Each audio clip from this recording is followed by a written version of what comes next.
TV. അല്ലേ? തെറുത്താത്ത. തെറുത്താത്തയുടെ ശ്രദ്ധയ്ക്ക്.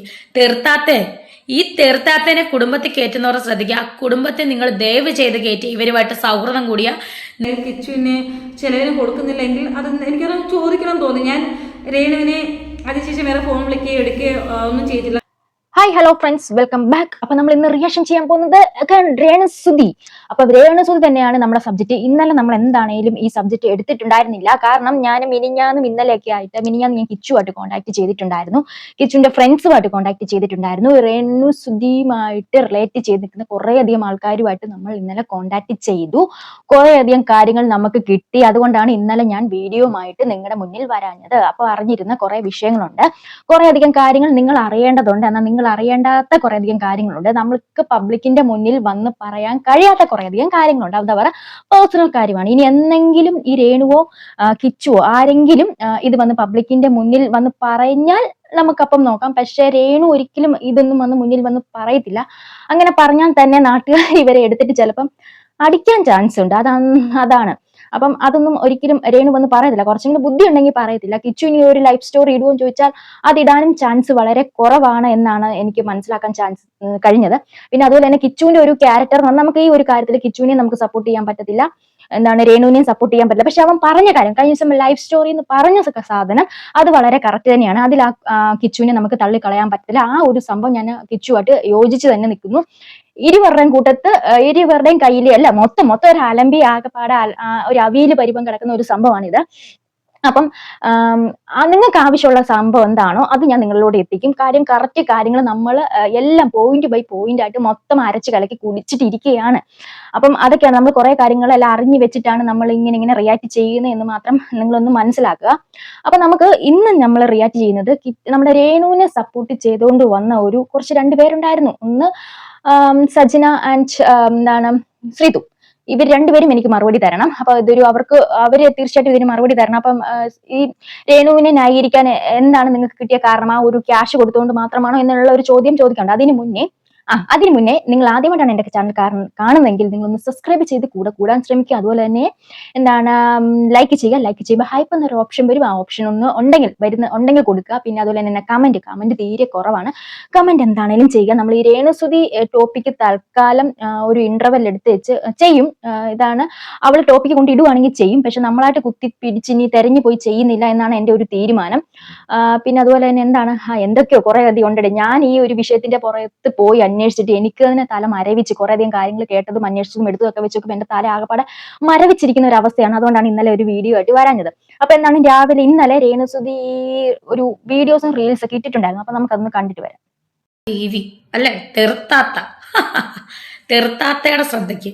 തെറുത്താത്തെ ഈ തെറുത്താത്തേനെ കുടുംബത്തിൽ കയറ്റുന്നവരെ ശ്രദ്ധിക്കുക. ആ കുടുംബത്തെ നിങ്ങൾ ദയവ് ചെയ്ത് കയറ്റി ഇവരുമായിട്ട് സൗഹൃദം കൂടിയ നിങ്ങളുടെ ലൈഫ് നിങ്ങളുടെ കുടുംബം ചിന്ന ഭിന്നമായി പോകും. നിങ്ങൾ ഇപ്പൊ എഴുതി വെച്ചോ, ആര് കുടുംബത്തിൽ കയറ്റിയാലും ഇവരെ നിങ്ങൾക്ക് അറിയാത്ത കൊണ്ടാണ്.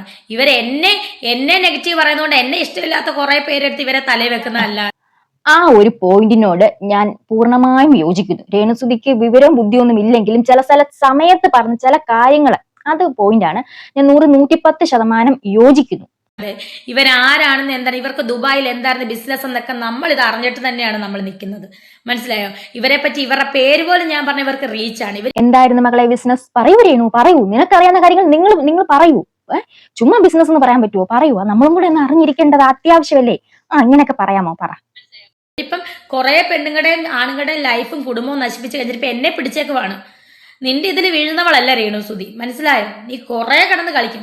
നിനക്ക് എന്താ അറിയണ എന്റെ പെട്ടിക്കകത്ത് എന്താന്ന്? ആടി പെട്ടിക്കകത്ത് ഞാൻ ഇങ്ങോട്ട് കൊണ്ടുവന്ന് എന്റെ കുറച്ച് അണ്ടർ ഗാർമെന്റ്സും ഉണ്ട്, കുറച്ച് ഡ്രസ്സും ഉണ്ട്, പിന്നെ അങ്ങോട്ട് പോകുമ്പോഴത്തേന് കുറച്ച് മുട്ടായി റതപ്പനൊക്കെ മേടിച്ചോണ്ട് പോകുന്ന സബാഷ്. എന്ത് എ ക്ലാസ് ലെവലുള്ള അടി. തമ്മിത്തല്ല് നമ്മൾ ഈ എന്താ പറയേണ്ടത്? നല്ല രസമുണ്ട് ഇവര് തമ്മിലുള്ള തമ്മിത്തല്ല് കാണാൻ. അപ്പം മറുപടി കൊടുക്കത്തില്ല എന്നും പറയുന്നുണ്ട്, എനിക്ക് മറുപടി പറയേണ്ട ആവശ്യമില്ലെന്ന് പറയുന്നുണ്ട്. പിന്നെ പുള്ളിക്കാരി തന്നെ വന്നിട്ട് മറുപടിയും പറയുന്നുണ്ട്.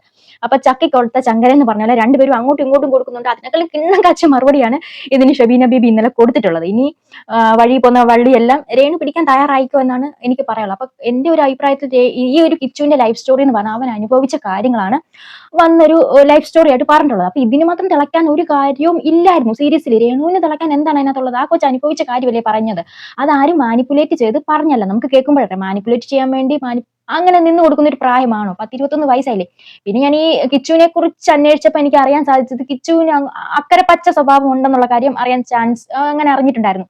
ഇപ്പം ഇവിടെ നിൽക്കുമ്പോൾ അവിടെ ആയിരിക്കും ആരാണോ കിച്ചുവിനെ ആ സമയത്ത് ചേർത്ത് പിടിക്കുന്നത് അവരുടെ കൂടെ നിൽക്കും എന്നുള്ള ഒരു ക്യാരക്ടറാണെന്ന് അറിയാൻ സാധിച്ചു. എത്രത്തോളം ശരിയാണെന്ന് എനിക്കറിയത്തില്ല.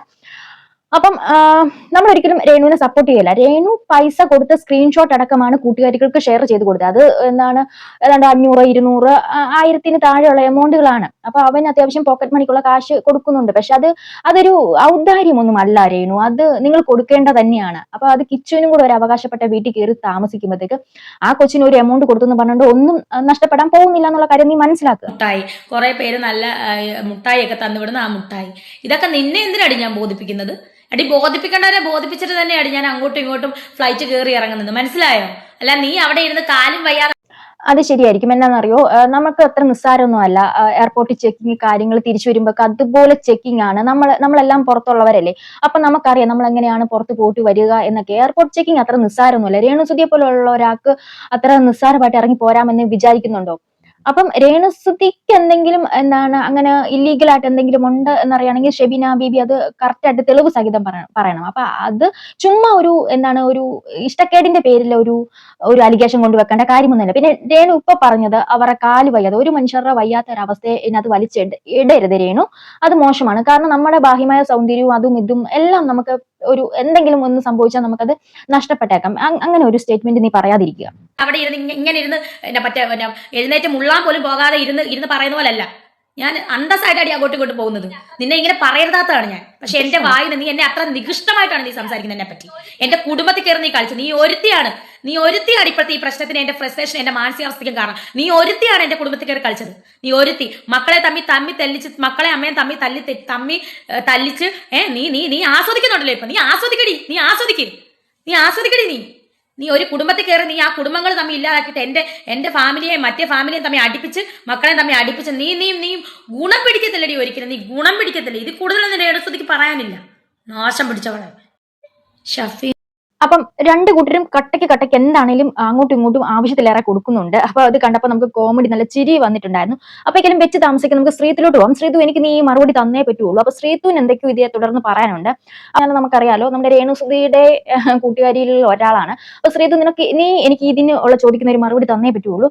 അപ്പം സജീനയ്ക്കും കൂടെ ഈ ഒരു വീഡിയോയിൽ ചേർത്ത് മറുപടി കൊടുക്കണമെന്നാണ് കരുതുന്നത്. പക്ഷെ സമയക്കുറവ് കൊണ്ട് നമ്മൾ അടുത്ത ഒരു വീഡിയോയിലോട്ട് കൊടുക്കാം. അപ്പൊ ശ്രീത്തുവിന് എന്തൊക്കെയോ ഇക്കാര്യത്തിൽ പറയാനുണ്ട്, നമുക്കൊന്ന് കേട്ടു നോക്കാം.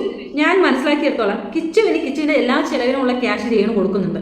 പലരും വന്ന് പല കമന്റ്സ് ആണ്, അല്ലെങ്കിൽ പല അഭിപ്രായമാണ് പറഞ്ഞത്. ഇവളെന്താ 3-4 അമ്മയല്ലേ, അല്ലെങ്കിൽ ഇവളെ ചെലവിന് കൊടുക്കുന്നില്ല, ആ കൊച്ചിനെ അങ്ങനെ ചെയ്യുന്നു ഇങ്ങനെ ചെയ്യുന്നു എന്നൊക്കെ പറയുന്നുണ്ട്. ഞാൻ ഇവിടെ ഒരു സ്ക്രീൻഷോട്ട് വയ്ക്കാം. ആ സ്ക്രീൻഷോട്ടിൽ ഞാൻ എമൗണ്ട് ഹൈഡ് ചെയ്യുന്നുണ്ട്. അതായത് നമ്മുടെ കിച്ചുവിന്റെ അക്കൗണ്ടിലോട് രേണു ഇട്ട് കൊടുത്ത ക്യാഷ് ആണ്. ആ എമൗണ്ട് ഞാൻ ഹൈഡ് ചെയ്യുന്നത് വേറെ ഒന്നുമല്ല. രേണു തന്നെ റിക്വസ്റ്റ് ചെയ്തിട്ടുണ്ട്, എടാ ഈ ഒരു എമൗണ്ട് പുറത്ത് വിടണ്ട. കാരണം അത്രയ്ക്ക് ചീപ്പ് അവൻ രേണുവിന് താല്പര്യമില്ല. കിച്ചു വന്ന് ഇത്രയും ഡയലോഗ് അടിച്ച് കിച്ചിന് വേണ്ടിയിട്ട് ഇങ്ങനെ ക്യാഷ് കൊടുക്കുന്നുണ്ടാണ്. ഇതും തന്നില്ല. ഞാൻ ഒത്തിരി റിക്വസ്റ്റ് ചെയ്യും, ഞങ്ങൾ ഒത്തിരി പറഞ്ഞ് നമ്മൾ ചോദിച്ച് മേടിച്ചൊരു സാധനമാണ്. ഓക്കെ, അപ്പൊ എന്തായാലും അത് വെക്കുന്നുണ്ട്, നിങ്ങളത് നോക്ക് ശ്രീതു. നീ നിന്റെ കുഞ്ഞുങ്ങൾക്ക് കുറച്ച് പൈസ കൊടുത്തുകൊണ്ട് എല്ലാമായോ അവരെ നോക്കാതെ നീ നിന്റെ തോന്നിവാസത്തിൽ നടക്കുമെന്ന് വിചാരിക്കൂ. നീ ഷൂട്ടിങ്, ഷോർട്ട് ഫിലിം, അത് ഇത് ഇങ്ങനെ നടക്കുക. എന്നിട്ട് കുറച്ച് കാശ് നിന്റെ കുട്ടികൾക്ക് ഇട്ട് കൊടുക്കുക. അതുകൊണ്ട് നിനക്ക് എല്ലാമായോ, നിന്റെ കുട്ടികൾക്ക് എല്ലാമായോ? നിന്റെ സ്നേഹവും പരിചരണവും ഒന്നും അവർക്ക് ആവശ്യം ഇല്ലേ? അപ്പൊ നീ അങ്ങനെ ഒന്ന് വെച്ച് നോക്കിയേ. അപ്പൊ 21 വയസ്സുള്ള കൊച്ചിന് അവൻ എന്താണ് പറഞ്ഞത്? കിച്ചു പറഞ്ഞത് അവൻ കുട്ടിക്കാലത്ത് അനുഭവിച്ചു വന്ന അവന്റെ ട്രോമ, അവന്റെ മനസ്സിൽ ഇപ്പോഴുമുള്ള കാര്യങ്ങളാണ് പറഞ്ഞു വെക്കുന്നത്. അപ്പൊ നീ നിന്റെ കൂട്ടുകാരി രേണുവും കൂടെ അത് വളച്ചൊടിച്ച് അത് രേണുവിനെ ആക്കി. രേണുവിനെ മാത്രമല്ലല്ലോ അവർ അതിൽ കൂടെ പറഞ്ഞത്. രേണുവിനെ മാത്രമല്ല, കുറെ അധികം അവൻ ശാലിനി, അവന്റെ ആദ്യത്തെ അമ്മയെ കുറിച്ച് പറഞ്ഞു, അവന്റെ പെറ്റമ്മയെ കുറിച്ച് പറഞ്ഞിട്ടുണ്ട്, അത് വന്ന വീണയെ കുറിച്ച് പറഞ്ഞിട്ടുണ്ട്, പിന്നെ രേണുവിനെ കുറിച്ച് പറഞ്ഞിട്ടുണ്ട്. രേണുവിന്റെ ഭാഗത്തു നിന്നാണ് ഏറ്റവും കൂടുതൽ മിസ്റ്റേക്ക് ഉണ്ടായത്. അതായത് രേണുവിന്റെ കുടുംബത്തു നിന്നും. ഒന്ന് ആലോചിച്ച് നോക്കി, അവരുടെ ആ സ്വന്തം അച്ഛൻ മരിച്ച ആ ശവം കാണാൻ പോകുമ്പോഴത്തേക്ക് ആ ഹോട്ടലിൽ, 5 സ്റ്റാർ ഹോട്ടലിൽ കയറി കഴിച്ച് അവർ അളിയനടക്കം കയറി ആസ്വദിച്ചിരുന്ന് കഴിച്ച ഒരു കൊച്ചിന് അമ്മ പോയി, ഇനി അച്ഛനും പോയി, ഒന്നുമില്ലാതെ നിൽക്കുന്ന നിസ്സയാവസ്ഥയിൽ അവൻ അനുഭവിച്ച ആ ട്രോമ, അവന്റെ ആ ഓർമ്മകളോടാണ് അവൻ ആ ലൈഫ് സ്റ്റോറി ആയിട്ട് പറഞ്ഞത്. അതിൽ ഈ രേണു വന്ന് ഇത്ര പൊട്ടിത്തെറിക്കാൻ എന്താണ് ഉള്ളത്? ഒരു കാര്യമില്ല പൊട്ടിത്തെറിക്കേണ്ട. അവള് അവിടെ ഭാഗത്തുനിന്ന് വന്ന മിസ്റ്റേക്ക് ആണ്. അതിന് എന്താണ് ചെയ്യേണ്ടത്? കുറെ അധികം പൈസ കൊടുത്ത് എന്റെ മോനെ, നിങ്ങൾ മനസ്സിലാക്കുക, പൈസ എന്ന് പറയുന്നിടത്ത് തന്നെ നമുക്ക് ആ ഒരു ഇമോഷണൽ ബോണ്ട് അവിടെ ബ്രേക്ക് ആവുകയാണ്. അവിടെ ഒരു അച്ഛൻ അമ്മ മക്കൾ ബന്ധം വരുന്നത് ശരിക്കും പൈസ ബന്ധമല്ല. പൈസ കൊടുത്ത് സ്നേഹം വാങ്ങിക്കാൻ പറ്റത്തില്ല. നമ്മുടെ മറ്റു ആവശ്യങ്ങൾ പൈസ കൊടുത്ത് നടക്കും. പക്ഷേ ഒരു ഒരു ഇമോഷണൽ സപ്പോർട്ട് ഉള്ളപ്പോൾ അത് വേണം. അപ്പൊ എനിക്ക് ഇവിടെ എന്താണ് ശ്രീത്തുവിനോട് ചോദിക്കാനുള്ളത്, ഈ പൈസ കൊടുത്തുകൊണ്ട് മാത്രം എല്ലാമായോ? നീ നിന്റെ കുട്ടികൾക്ക് നീ ഒന്നും നോക്കാതെ അവർക്ക് വേണ്ടുന്ന ഫുഡും കാര്യങ്ങളും ഒന്നും, അവർക്ക് കെയറും കാര്യങ്ങളും ഒന്നും കൊടുക്കാതെ നീ കുറച്ച് പൈസ കൊടുത്ത് നോക്ക്, നീ അതിന് തയ്യാറാണോ? അതാണ് എന്റെ ഒന്നാമത്തെ ക്വസ്റ്റ്യൻ. അവനെ സ്നേഹിക്കുന്നു, അതല്ലെങ്കിൽ പിന്നെ ഈ കിച്ചുവിനെ നോക്കേണ്ട കാര്യമില്ല ഇവർക്ക്. നിങ്ങൾ ഈ പറയുന്ന പോലെ ആണെങ്കിൽ കിച്ചുവിനെ നോക്കേണ്ട കാര്യം എന്തായിരുന്നു? രേണുവിന് ഇത്രയും ക്യാഷ് കൊടുക്കേണ്ട ആവശ്യം ഉണ്ടായിരുന്നു? കാരണം എനിക്ക് ഓൾറെഡി അറിയാം കിച്ചുവിന്റെ എല്ലാ കാര്യങ്ങളും രേണു ഒന്നിനും കുറവില്ലാതെ നോക്കുന്നുണ്ടെന്നുള്ള കാര്യം. അപ്പം ശ്രീതു, നീ എന്താണ് ഇതിലൂടെ പറഞ്ഞു വെക്കാൻ ശ്രമിക്കുന്നത്? അപ്പം ഒരു സ്ക്രീൻഷോട്ട് വെക്കും, അത് ആരുടെ സ്ക്രീൻഷോട്ട്, ആർക്ക് എവിടുന്ന് എങ്ങോട്ട് അയച്ചു എന്ന് കൊടുക്കാനുള്ള ഒരു ബേസിക് ക്വാളിറ്റി അല്ലോ അതിനകത്ത് കാണിക്കണം. ഇത് ആർക്ക് അയച്ചു, കിച്ചിന് അയച്ചു, എങ്ങനെ അയച്ചു, പിന്നെ അതുപോലെ കൊടുത്ത എമൗണ്ട്. അപ്പം ഈ ഒരു സുഹൃത്തുക്കളായ നിങ്ങൾക്ക് ഒരമ്മയുടെ സ്നേഹം ഇതിനകത്ത് തന്നെ വ്യക്തമാണ്. മകന് കൊടുത്ത കണക്ക് ഇവിടെ അവതരിപ്പിക്കണം, ബഡ്ജറ്റ് പോലെ അവതരിപ്പിക്കണം. അങ്ങനെ അവതരിപ്പിക്കുമ്പോഴത്തേക്ക് ഒന്ന് ആലോചിച്ച് നോക്കി, ഒരു നല്ലൊരു അമ്മയുടെ ഒരു ക്വാളിറ്റി ആണ്. എത്ര അമ്മമാരാണ് ഇതുപോലെ വന്നിരുന്ന് കണക്ക് അവതരിപ്പിക്കേണ്ട അവസ്ഥ വരുന്നത്? അത് എന്നാ പിന്നെ ആ എമൗണ്ട് എന്തിനാണ് ഹൈഡ് ചെയ്തത്? അത് ഹൈഡ് ചെയ്യാതെ കൊടുത്താൽ പറ്റും. നമ്മൾ ആ ഹൈഡ് ചെയ്ത എമൗണ്ട് എന്ന് പറയുമ്പോൾ 200, 500 അതൊന്നും വലിയ കാര്യമാണോ? ഇവള് കാണിക്കുന്ന തോന്നിവാസം. അതുമല്ല, ഇവരുടെ കുടുംബക്കാർ മൊത്തം കയറി കിടക്കുവാണ് ആ വീട്ടില്. അപ്പം ജസ്റ്റ് അതിന്റെ ഒരു വാടകയിലും കിട്ടണ്ടേ ആ കൊച്ചിന്? ഞങ്ങള് നേരത്തെ ഇവന്റെ ഒരു ബ്ലോഗ് കണ്ട സമയത്ത് അവൻ ആ വീട്ടിലോട്ട് കയറി ചെല്ലുമ്പോൾ അവന്റെ അളിയനടക്കം പട്ടിപ്പുച്ഛമാണ് ഈ കിച്ചു എന്ന് പറഞ്ഞ ഒരു വ്യക്തിയോട് കാണിച്ചത്. നമ്മൾ കണ്ടതാണ്. ഇല്ല എന്ന് നിങ്ങൾ പറയരുത്. ഇല്ല എന്ന് പറഞ്ഞാൽ നമ്മളെല്ലാം കൂടി ചൂണ്ടിപ്പെറുക്കി എടുത്തോണ്ട് വരും. അപ്പൊ അങ്ങനെ ഒരു അവസ്ഥയിൽ അവന് കിട്ടേണ്ട ഒരു വാടകയുടെ ഒരു പോർഷൻ മാത്രമാണെന്ന് കരുതിയാൽ പോരെ? ഇവിടെ രേണു കാണിക്കുന്ന എല്ലാ തോന്നിവാസങ്ങളും മറക്കാൻ വേണ്ടിയിട്ടുള്ള ഒരു പാരിതോഷികം മാത്രമാണ് ഇവന് ഈ നക്കാപ്പിച്ച കാശ് കൊടുക്കുന്നത്. അതുകൊണ്ട് ഒരു അമ്മയുടെ സ്നേഹം, ഒരു അമ്മയുടെ കരുതൽ എല്ലാം ആകുന്നില്ല. അതുകൊണ്ട് മാത്രം ഒരു പൂർണ്ണമായ ഒരു അമ്മയാകുന്നില്ല. ഇവന് എന്തെങ്കിലും വാ തുറന്ന് പറയാതിരിക്കാൻ വേണ്ടി, ഇവന്റെ വാ അടപ്പിക്കാൻ വേണ്ടിയിട്ടുള്ള എന്തോ ഒരു സംഭവം കൊടുക്കുന്നു. അത്ര മാത്രമായിട്ട് എനിക്ക് തോന്നിയിട്ടുള്ളൂ. പിന്നെ അടുത്തത് സബ്സ്ക്രിപ്ഷന്റെ കാര്യം പറഞ്ഞ, നീ സബ്സ്ക്രിപ്ഷനെ കൂടുതൽ സപ്പോർട്ട് ചെയ്യുന്നുണ്ടല്ലോ രേണുവിനെ. നാളെ ശ്രീതു, നിനക്ക് ഇങ്ങനെ ഒരു സബ്സ്ക്രിപ്ഷൻ തുടങ്ങിയിട്ട് ഇത് ഈ രേണു കാണിക്കുന്ന പോലെ നിനക്ക് കാണിക്കാൻ പറ്റുമോ? നീ സപ്പോർട്ട് ചെയ്യുന്നുണ്ടല്ലോ. നിനക്ക് അങ്ങനെ കാണിക്കാൻ പറ്റുമെന്നുണ്ടെങ്കിൽ നീ സപ്പോർട്ട് ചെയ്തോ, കുഴപ്പമൊന്നുമില്ല, ഞാൻ ഒന്നും പറയത്തൊന്നുമില്ല. അപ്പം ഈ അന്ധത, ഈ രേണുസുതി എന്ന് പറഞ്ഞ ഒരു അന്ധത ബാധിച്ചിരിക്കുക. അതിനകത്തൊന്നൊക്കെ ഇറങ്ങി വന്നിട്ട് നീ ഒരു അമ്മയുടെ ഒരു സ്റ്റേജിൽ നിന്നിട്ട്, നീ ഒരു അമ്മയല്ലേ, അമ്മയുടെ ഒരു നിലയിൽ നിന്നിട്ട്, അതുപോലെ തന്നെ എന്താണ് ഒരു സാധാരണ ഒരു സ്ത്രീ എന്ന നിലയിൽ നിന്നിട്ട് നീ അങ്ങനെ ചിന്തിക്കുക ശ്രീതു. അപ്പം അങ്ങനെ ചിന്തിച്ചിട്ട് നിനക്ക് എന്താ തോന്നുന്നതെന്ന് വെച്ചാൽ പറ. അല്ലാതെ ഈ ചുമ്മാ ഈ അന്ധത ബാധിച്ചിട്ട് ഈ പൊട്ടത്തരം, ഈ പൊട്ട് കളിക്കാതെ, നീ കുറെ അധികം പൊട്ട് കളിക്കാതെ എല്ലാത്തിനും ഈ എന്താണ് രേണുവിനെ മൂട് താങ്ങി നടന്നിട്ട് ഒന്നുമില്ലാത്ത, ഒരു ബുദ്ധി ഇല്ലാത്ത ഒരു പെണ്ണായിട്ട് മാറാതെ എന്ന് മാത്രമേ എനിക്ക് പറയുള്ളൂ.